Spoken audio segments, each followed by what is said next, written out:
Hi, Trojans! I'm sorry I couldn't be there with you today in your Zoom meeting, but I heard that Miss Cross has a really cool activity for you with a paper bag puppet. So I am going to help share with you how you can make your very own paper bag puppet. Yay! So some of the things you may want to make your paper bag puppet is, of course, a paper bag. This is one of the paper bags like what we use for our Valentine's Day bags that we decorate every year, or it could be like a lunch sack, but a bag with this fold is going to help you to make a good puppet because this will be our mouth. I've gathered a couple other things here that you could use. I have some paper to help us draw the eyes. I have a couple markers to add some color. I have a Sharpie. You could use a black marker, black crayon, or even a pencil, but the Sharpie is going to show up on our video a little bit better. I have some scissors and glue to cut some things out and paste them on. And then I grabbed a little bit of yarn to do some hair on our puppet as well. So let's take a look at the bag first. When we have our bag, when we make this into a puppet, you're going to be putting your hand in through here and your fingers in here to move the mouth up and down. So it's going to be really important that we make sure the mouth lies on this edge, the top part of the mouth above here and the bottom part here. We can even do the inside of the mouth inside that fold. So I'm going to start by adding some lips on that fold of my paper bag. So I'm going to have a really fancy puppet here with some lipstick on it. You could make a mouth that's not red and lipsticked as well. You could do it without a mouth and just add the inside of the mouth, which is going to be our next step if you prefer. So here, when I put my hand into the bag, you can see that the mouth now kind of opens and closes. So I can put inside here, I could put the inside of the mouth. Some people like to draw a tongue in here as well. Like here's my tongue, or maybe my tonsils hanging down.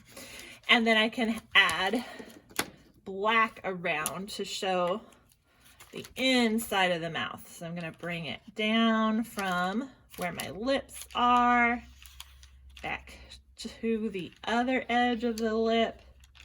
And this is going to be black.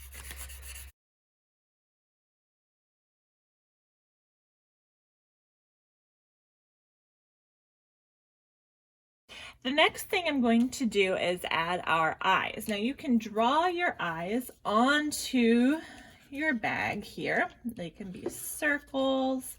They need to be above the mouth, but not all the way to the top of your paper bag. If you want to have your eyes show up a little bit better, you could add them out of the white paper here that I have beside me. So here are eyes. I'm doing some green eyes that I have just drawn on the paper, and there I'm going to add the pupil to my eyes so they look a little bit more real.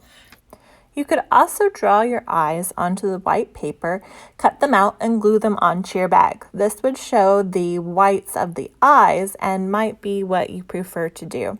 So here I am coloring my eyes. I'll cut them out and put one on the bag so you can see the difference and make your choice. And we can draw a nose. Nose could be a like a upside down 7, or it could be just a curve. You decide what kind of nose you want right here in between the eyes and the mouth. You could add some eyebrows above your eyes. Those are just curves. And then the last thing that you might want to add is some hair. So I got some yellow yarn. This was at the top of our yarn box here at school. So you could use any color that you wanted again. So for the hair, I would want to put it around the top of my bag. If I wanted it to be long, I could have it hanging down. If I wanted it to be short, it could just come right across here like this. So decide how long you want your hair to be, and you'll cut some pieces of yarn